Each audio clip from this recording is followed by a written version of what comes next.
The Tragedy of Hamlet, Prince of Denmark, by William Shakespeare. Act 2, Scene 1. A room in Polonius's house. Enter Polonius and Reynaldo. Give him this money and these notes, Reynaldo. I will, my lord. You shall do marvels wisely, good Reynaldo, before you visit him, to make inquire of his behaviour. My lord, I did intend it. Very well said, very well said. Look you, sir, inquire me first what Danskers are in Paris, and how, and who, what means, and where they keep, what company, at what expense, and finding by this encompassment and drift of question that they do know my son, come you more nearer than your particular demands will touch it. Take you, as 'twere, some distant knowledge of him, as thus: I know his father and his friends, and in part him. Do you mark this, Reynaldo? Ay, very well, my lord. And in part him, but you may say, not well, but if be he, I mean he's very wild, addicted, so and so, and there put on him what forgeries you please. Very, none so rank as may dishonour him, take heed of that, but, sir, such wanton, wild, and usual slips, as are companions noted and most known to youth and liberty. As gaming, my lord. Ay, or drinking, fencing, swearing, quarrelling, drabbing, you may go so far. My lord, that would dishonour him. Faith, no, as you may season it in the charge, you must not put another scandal on him, that he is open to incontinency, that's not my meaning, but breathe his faults so quaintly that they may seem the taints of liberty, the flash and outbreak of a fiery mind, a savageness in unreclaimed blood, of general assault. But, my good lord— Wherefore should you do this? Ay, my lord, I would know that. Marry, sir, here's my drift, and I believe it is a fetch of warrant, you laying these slight sullies on my son, as 'twere a thing a little soiled i' the working, mark you. Your party in converse, him you would sound, having ever seen in the prenominate crimes the youth you breathe of guilty. Be assured, he closes with you in this consequence, good sir, or so, or friend, or gentleman, according to the phrase or the addition of man and country. Very good, my lord. And then, sir, does what was I about to say? By the mass, I was about to say something. Where did I leave?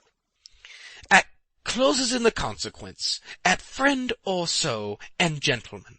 At closes in the consequence. Ay, marry, he closes thus: I know the gentleman. I saw him yesterday, or t'other day, or then, with such, and, as you say, there was a gaming there, or Tookin's rouse, there falling out at tennis, or perchance, I saw him enter such a house of sale, videlicet a brothel, or so forth.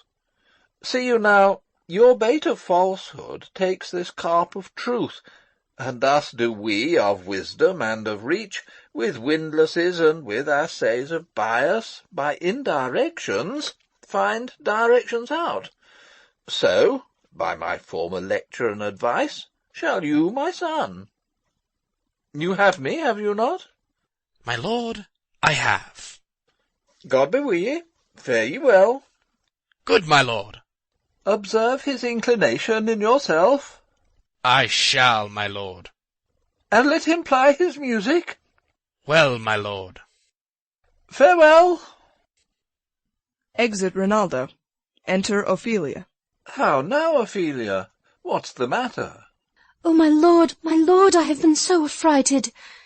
With what, in the name of God? My lord, as I was sewing in my closet, Lord Hamlet, with his doublet all unbraced, no hat upon his head, his stockings fouled, ungartered, and down-jived to his ankle, pale as his shirt, his knees knocking together, and with a look so piteous in purport as if he had been loosed out of hell, to speak of horrors, he comes before me. Mad for thy love? My lord, I do not know, but truly I do fear it. What said he? He took me by the wrist and held me hard. Then goes he to the length of all his arm, and with his other hand thus o'er his brow, he falls to such perusal of my face as he would draw it. Long stayed he so. At last a little shaking of mine arm, and thrice his head thus waving up and down, he raised a sigh so piteous and profound, as it did seem to shatter all his bulk and end his being. That done, he lets me go, and with his head o'er his shoulder turned, he seemed to find his way without his eyes, for out of doors he went without their helps, and to the last bended their light on me. Come, go with me. I will go seek the king. This is the very ecstasy of love, whose violent property foredoes itself, and leads the will to desperate undertakings, as oft as any passion under heaven that doth afflict our natures. I am sorry. What, have you given him any hard words of late? No, my good lord, but as you did command, I did repel his fetters, and denied his access to me. That hath made him mad. I am sorry that with better heed and judgment I had not quoted him. I feared he did but trifle, and meant to rack thee, but beshrew my jealousy. By heaven, it is as proper to our age to cast beyond ourselves in our opinions, as is common for the younger sort to lack discretion. Come, go we to the king. This must be known, which, being kept close, might move more grief to hide than hate to utter love. Come. Exeunt. Scene 2. A room in the castle. Enter King Claudius, Queen Gertrude, Rosencrantz, Guildenstern, and attendants. Welcome, dear Rosencrantz and Guildenstern. Moreover, that we much did long to see you, the need we have to use you did provoke our hasty sending. Something have you heard of Hamlet's transformation, so call it? Sith nor the exterior nor the inward man resembles that it was.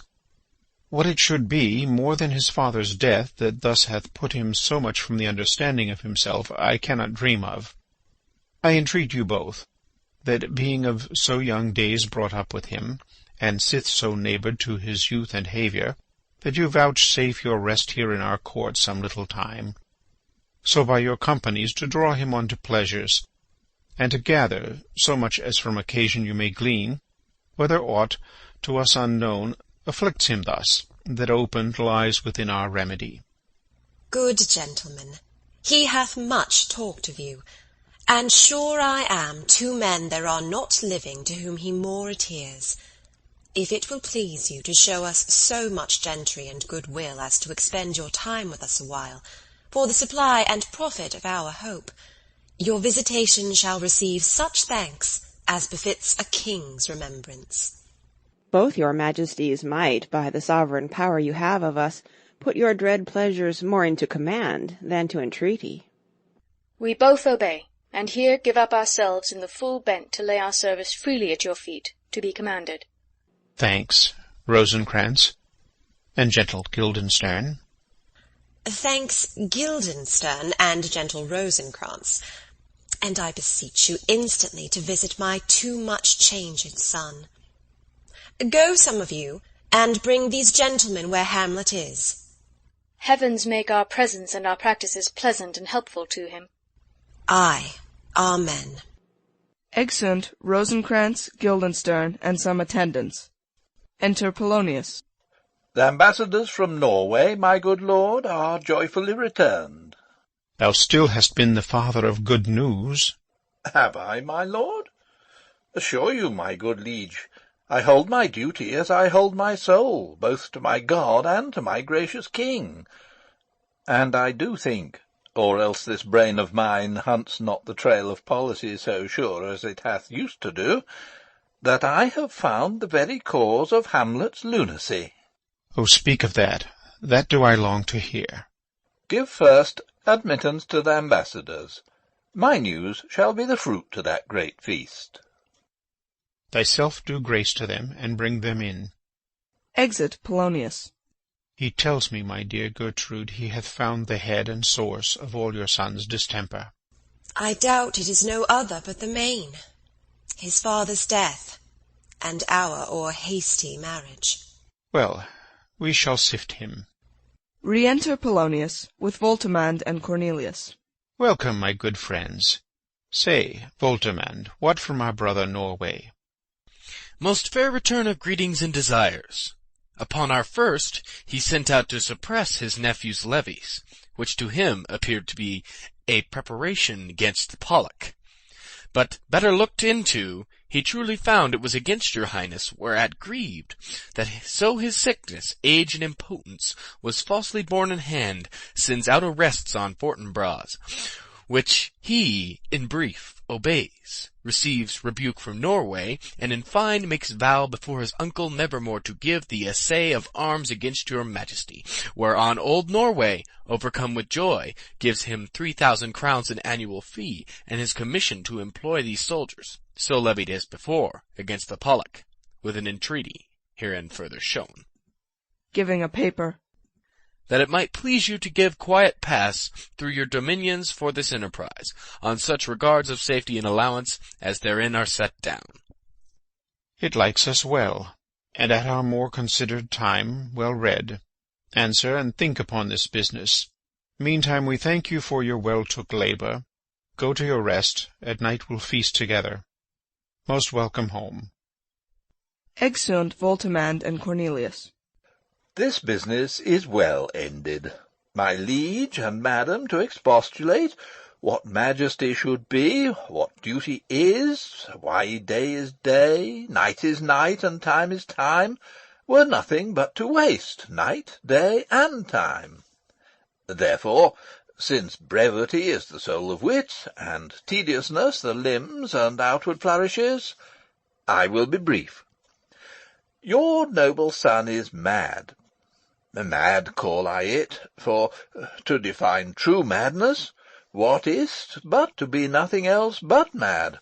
But let that go. More matter with less art. Madam, I swear I use no art at all. That he is mad, 'tis true. 'Tis true, 'tis pity, and pity 'tis true. A foolish figure, but farewell it, for I will use no art. Mad, let us grant him then, and now remains that we find out the cause of this effect, or rather say the cause of this defect. For this effect defective comes by cause, thus it remains, and the remainder thus perpend. I have a daughter, have while she is mine, who in her duty and obedience, mark, hath given me this. Now, gather and surmise. Reads. To the celestial and my soul's idol, the most beautified Ophelia. That's an ill phrase, a vile phrase. Beautified is a vile phrase, but you shall hear. Thus. Reads. In her excellent white bosom, these, etc. Came this from Hamlet to her? Good madam, stay a while, I will be faithful. Reads. Doubt thou the stars are fire? Doubt that the sun doth move? Doubt truth to be a liar? But never doubt I love. O dear Ophelia, I am ill at these numbers. I have not art to reckon my groans, but that I love thee best. O most best, believe it, adieu. Thine evermore, most dear lady, while this machine is to him Hamlet. This in obedience hath my daughter shown me, and, more above, hath his solicitings, as they fell out by time, by means, and place, all given to mine ear. But how hath she received his love? What do you think of me? As of a man faithful and honourable? I would fain prove so. But what might you think, when I had seen this hot love on the wing, as I perceived it, I must tell you that, before my daughter told me? What might you, or my dear Majesty your Queen here, think, if I had played the desk or table book, or given my heart a winking, mute and dumb, or looked upon this love with idle sight? What might you think? No, I went round to work, and my young mistress thus I did bespeak. Lord Hamlet is a prince, out of thy star, this must not be. And then I prescripts gave her, that she should lock herself from his resort, admit no messengers, receive no tokens, which done, she took the fruits of my advice, and he, repulsed, a short tale to make, fell into a sadness, then into a fast, then to a watch, thence into a weakness, thence to a lightness, and by this declension into the madness wherein now he raves, and all we mourn for. Do you think 'tis this? It may be. Very likely. Hath there been such a time, I would fain know that I have positively said 'tis so, when it proved otherwise? Not that I know. Pointing to his head and shoulder. Take this from this, if this be otherwise. If circumstances lead me, I will find where truth is hid, though it were hid indeed within the centre. How may we try it further? You know sometimes he walks for hours together here in the lobby. So he does indeed. At such a time I'll loose my daughter to him. Be you and I behind an arras then. Mark the encounter. If he love her not, and he not from his reason fallen thereon, let me be no assistant for a state, but keep a farm and cotters. We will try it. But look where sadly the poor wretch comes reading. Away, I do beseech you both away. I'll board him presently. Oh, give me leave. Exeunt King Claudius, Queen Gertrude, and attendants. Enter Hamlet, reading. How does my good Lord Hamlet? Well, God a mercy. Do you know me, my lord? Excellent well. You are a fishmonger. Not I, my lord. Then I would you were so honest a man. Honest, my lord? Ay, sir. To be honest, as this world goes, is to be one man picked out of 10,000. That's very true, my lord. For if the sun breed maggots in a dead dog, being a god-kissing carrion, have you a daughter? I have, my lord. Let her not walk in the sun. Conception is a blessing, but not as your daughter may conceive. Friend, look to't. Aside. How say you by that? Still harping on my daughter. Yet he knew me not at first. He said I was a fishmonger. He is far gone, and truly in my youth I suffered much extremity for love. Very near this. I'll speak to him again. What do you read, my lord? Words.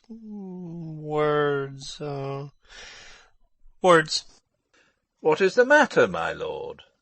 Between who? I mean the matter that you read, my lord. Slanders, sir.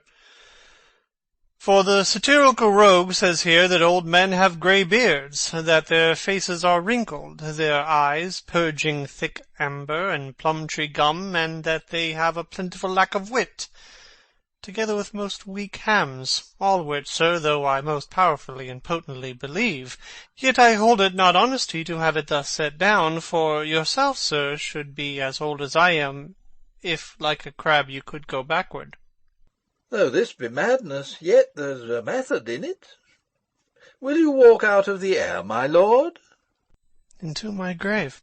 Indeed, that is out the air. Aside. How pregnant sometimes his replies are. A happiness that often madness hits on, which reason and sanity could not so prosperously be delivered of. I will leave him, and suddenly contrive the means of meeting between him and my daughter. My honourable lord, I will most humbly take my leave of you. You cannot so take from me anything that I will more willingly part withal. Except my life. Except my life. Except my life. Fare you well, my lord. These tedious old fools. Enter Rosencrantz and Guildenstern. You go to see the Lord Hamlet? There he is. To Polonius. God save you, sir. Exit Polonius. My honoured lord. My most dear lord. My excellent good friends. How dost thou, Guildenstern? Ah, Rosencrantz. Good lads, how do you both? As the indifferent children of the earth. Happy in that we are not over-happy. On Fortune's cap we are not the very button. Nor the soles of her shoe. Neither, my lord. Then you live about her waist, or in the middle of her favours? Faith, her privates we. In the secret parts of Fortune. Oh, most true, she is a strumpet. What's the news? None, my lord, but that the world's grown honest. Then is doomsday near. But your news is not true. Let me question you more in particular. What have you, my good friends, deserved at the hands of Fortune, that she sends you to prison hither? Prison, my lord? Denmark's a prison. Then is the world one. A goodly one, in which there are many confines, wards, and dungeons, Denmark being one of the worst. We think not so, my lord. Why then 'tis none to you, for there is nothing either good or bad, but thinking makes it so. To me it is a prison. Why then your ambition makes it one. 'Tis too narrow for your mind. Oh God, I could be bounded in a nutshell and count myself a king of infinite space, were it not that I have bad dreams. Which dreams indeed are ambition, for the very substance of the ambitious is merely the shadow of a dream. A dream itself is but a shadow. Truly, and I hold ambition of so airy and light a quality, that it is but a shadow's shadow. Then are our beggars' bodies, and our monarchs and outstretched heroes the beggars' shadows. Shall we to the court? For by my fay I cannot reason. We'll wait upon you. No such matter. I will not sort you with the rest of my servants, for to speak to you like an honest man, I am most dreadfully attended. But in the beaten way of friendship, what make you at Elsinore? To visit you, my lord. No other occasion. Beggar that I am even poor in thanks. But I thank you. And sure, dear friends, my thanks are too dear a halfpenny. Were you not sent for? Is it your own inclining? Is it a free visitation? Come, deal justly with me. Come, nay, speak. What should we say, my lord? Why, anything but to the purpose. You were sent for. And there is a kind of confession in your looks which your modesties have not craft enough to colour. I know the good king and queen have sent for you. To what end, my lord? That you must teach me. But let me conjure you by the rights of our fellowship, by the constancy of our youth, by the obligation of our ever-preserved love, and by what more dear or better proposer could charge you withal, be even and direct with me, whether you were sent for or no. Aside to Guildenstern. What say you? Aside. Nay then, I have an eye of you. If you love me, hold not off. My lord, we were sent for. I will tell you why. So shall my anticipation prevent your discovery, and your secrecy to the king and queen moult no feather.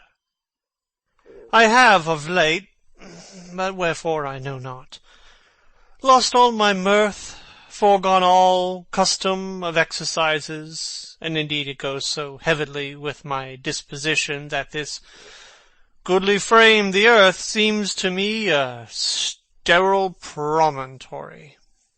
This most excellent canopy, the air.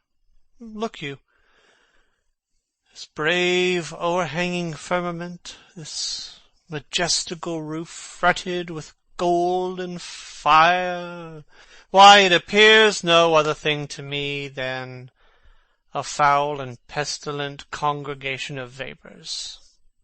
What a piece of work is man!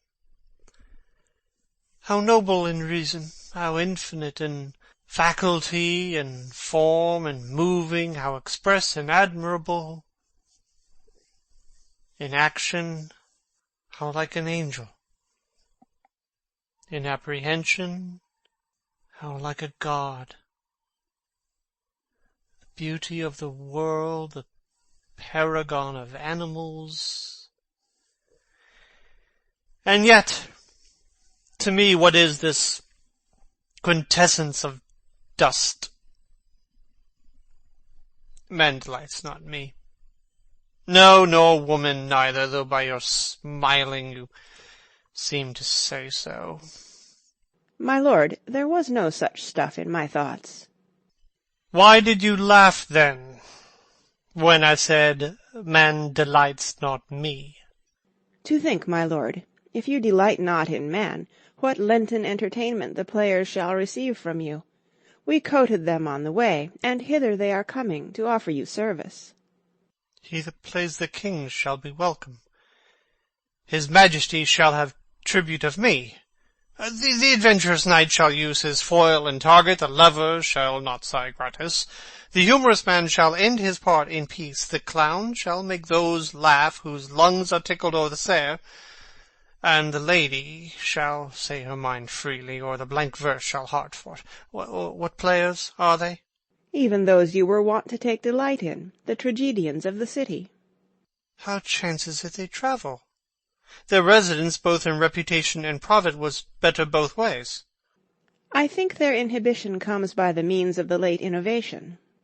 Do they hold the same estimation they did when I was in the city? Are they so followed? No, indeed, they are not. How comes it? Do they grow rusty?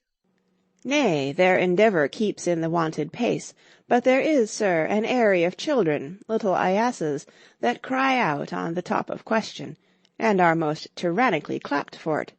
These are now the fashion, and so berettle the common stages, so they call them, that many wearing rapiers are afraid of goose-quills, and dare scarce come thither. What, are they children? Who maintains them? How are they escorted? Will they pursue the quality no longer than they can sing? Will they not say afterwards, if they should grow themselves to common players, as it is most like, if their means are no better, their writers do them wrong to make them exclaim against their own succession? Faith, there has been much to do on both sides, and the nation holds it in no sin to tar them to controversy. There was, for a while, no money bid for argument, unless the poet and the player went to cuffs in the question. Is it possible? Oh, there has been much throwing about of brains. Do the boys carry it away? Ay, that they do, my lord. Hercules and his load, too. It is not very strange, for mine uncle is king of Denmark, and those that would make mows at him while my father lived give 20, 40, 50, 100 ducats apiece for his picture in little. 'Sblood, there is something more in this than natural, if philosophy could find it out. Flourish of trumpets within. There are the players. Gentlemen, you are welcome to Elsinore. Your hands come, then. The appurtenance of welcome is fashion and ceremony. Let me comply with you in this garb, lest my extent to the players, which I tell you must show fairly outward, should appear more like entertainment than yours. You are welcome, but my uncle, father, and aunt, mother, are deceived. In what, my dear lord? I am but mad north-northwest, when the wind is southerly. I know a hawk from a handsaw. Enter Polonius. Well be with you, gentlemen. Hark you, Guildenstern, and you too, at each ear a hearer. That great baby you see there is not out of his swaddling clouts. Happily he's the second time come to them, for they say an old man is twice a child. I will prophesy he comes to tell me of the players' market. You say right, sir. Oh, Monday morning, 'twas so indeed. My lord, I have news to tell you. My lord, I have news to tell you. When Roscius was an actor in Rome... The actors are come hither, my lord. Buzz, buzz. Upon mine honour. Then came each actor on his ass. The best actors in the world, either for tragedy, comedy, history, pastoral, pastoral comical, historical pastoral, tragical historical, tragical comical, historical pastoral, scene individual, or poem unlimited. Seneca cannot be too heavy, nor Plautus too light. For the law of writ and the liberty, these are the only men. Oh, Jephthah, judge of Israel, what a treasure hadst thou! What treasure had he, my lord? Why, one fair daughter, and no more, the which she loved passing well. Aside. Still on my daughter. Am I not i' the right, old Jephthah? If you call me Jephthah, my lord, I have a daughter that I love passing well. Nay, that follows not. What follows, then, my lord? Why, as by lot God wot... And then, you know, it came to pass, as most like it was... The first row of the pious chanson will show you more, for look where my abridgment comes. Enter 4 or 5 players. You are welcome, masters, welcome all. I am glad to see thee well. Welcome, good friends. Oh, my old friend. Thy face is Valence, since I saw thee last. Comest thou to beard me in Denmark? What, my young lady and mistress? By your lady. Your ladyship is nearer to heaven than when I saw you last, by the altitude of a chopin. Pray God your voice, like a piece of uncurrent gold, be not cracked within the ring. Masters, you are welcome all. We'll e'en to it, like French falconers, fly at anything we see. We'll have a speech straight. Come, give us a taste of your quality. Come, a passionate speech. What speech, my lord? I heard thee speak a speech once, but it was never acted, or if it was, not above once. For the play, I remember, pleased not a million. 'Twas caviar to the general. But it was, as I received it, and others whose judgment in such matters cried in the top of mine, an excellent play, well digested in scenes, set down with as much modesty as cunning. I remember one said there were no sallets in the lines to make the matter savoury, nor no matter in the phrase that might indict the author of affectation, but called it an honest method, as wholesome as sweet, and by very much more handsome than fine. One speech in it I chiefly loved. 'Twas Aeneas' tale to Dido, and thereabout of it, especially where he speaks of Priam's slaughter. If it live in your memory, begin at this line. Let me see. The rugged Pyrrhus, like the Hyrcanian beast. No, it is not so. It begins with Pyrrhus. The rugged Pyrrhus, he whose sable's arms, black as his purpose, did the night resemble where he lay couched in the ominous horse, hath now this dread and black complexion smeared with heraldry more dismal, head to foot. Now is he total gulls, horridly tricked with blood of fathers, mothers, daughters, sons, baked and impasted with the parching streets, that lend a tyrannous and damned light to the Lord's murder, roasted in wrath and fire, and thus o'ersighs with coagulate gore, with eyes like carbuncles, the hellish Pyrrhus, old grandsire Priam, speaks. So proceed you. 'Fore God, my lord, well spoken, and with good accent and good discretion. Anon he finds him, striking too short at Greeks, his antique sword, rebellious to his arm, lies where it falls. Repugnant to command, unequalled matched, Pyrrhus at Priam drives, in rage strikes wide, but with a whiff and wind of his fell sword the unnerved father falls. Then senseless Ilium, seeming to feel this blow, with flaming top stoops to his base, and with a hideous crash takes prisoner Pyrrhus's ear. For lo, his sword, which was declining on the milky head of reverend Priam, seemed to the air to stick. So as a painted tyrant Pyrrhus stood, and like a neutral to his will and matter did nothing. But as we often see, against some storm, a silence in the heavens, the rack stands still, the bold winds speechless, and the orb below as hush as death. Anon the dreadful thunder doth rend the region. So after Pyrrhus's pause, aroused vengeance sets him new a work. And never did the Cyclops' hammers fall on Mars's armor forged for proof etern, with less remorse than Pyrrhus's bleeding sword now falls on Priam.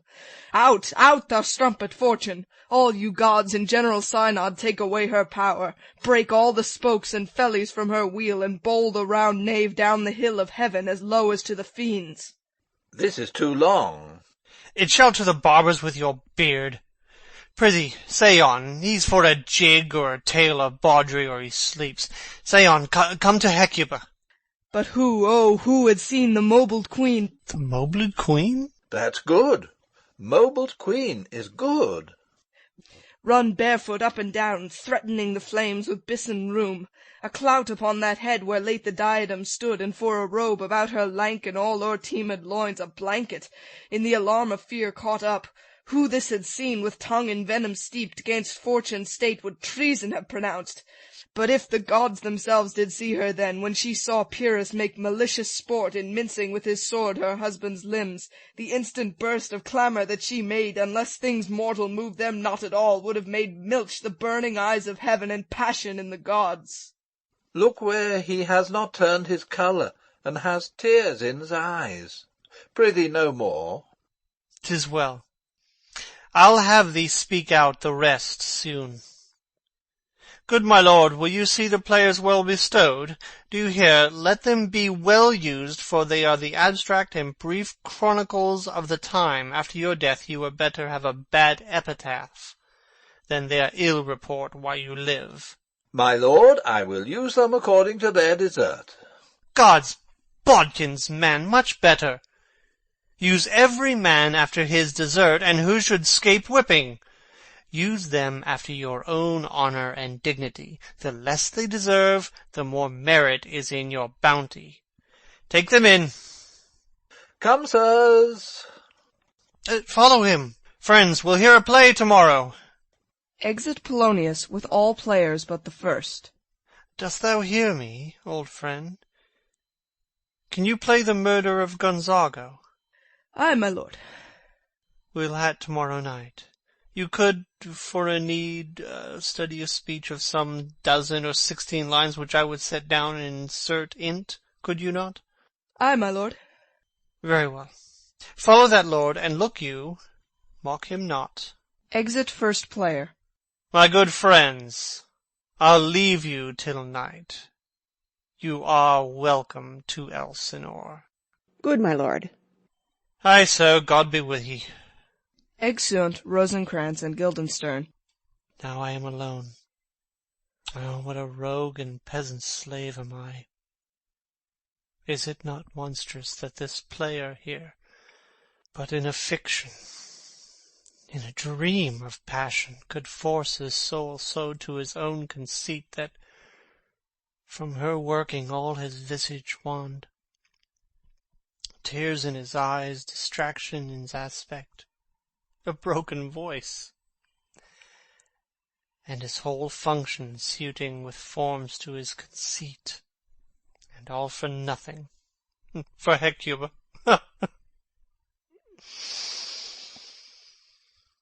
What's Hecuba to him, or he to Hecuba, that he should weep for her? What would he do? Had he the motive and cue for passion that I have? He would drown the stage with tears, and cleave the general ear with horrid speech, make mad the guilty, and appall the free, confound the ignorant, and amaze indeed the very faculties of eyes and ears. Yet I, a dull and muddy-mettled rascal, peak, like Jonah dreams, unpregnant of my cause, and can say nothing. Oh, not for a king upon whose property and most dear life a damned defeat was made. Am I a coward? Who calls me villain? Breaks my pate across, plucks off my beard and blows it in my face, tweaks me by the nose, gives me the lie, the throat as deep as to the lungs. Who does me this? Ha! Swoons. I should take it. For it cannot be but I am pigeon-livered and lack gall to make oppression bitter. Or ere this I should have fatted all the region's kites with this slave's awful, bloody, bawdy villain. Remorseless, treacherous, lecherous, kindless villain of vengeance! Oh, why, what an ass am I! This is most brave. That I, the son of a dear father, murdered, prompted to my revenge by heaven and hell, must, like a whore, unpack my heart with words and fall a-cursing like a very drab scullion. Fie upon't foe. About my brain. I have heard that guilty creatures sitting at a play have by the very cunning of the scene been struck so to the soul that presently they have proclaimed their malefactions. For murder, though it have no tongue, will speak with most miraculous organ. I'll have these players play something like the murder of my father before mine uncle. I'll observe his looks. I'll tend him to the quick. If he but blench, I know my course. The spirit that I have seen may be the devil, and the devil hath power to assume a pleasing shape, yea, and perhaps out of my weakness and my melancholy, as he is very potent with such spirits, abuses me to damn me. Oh, I'll have grounds more relative than this.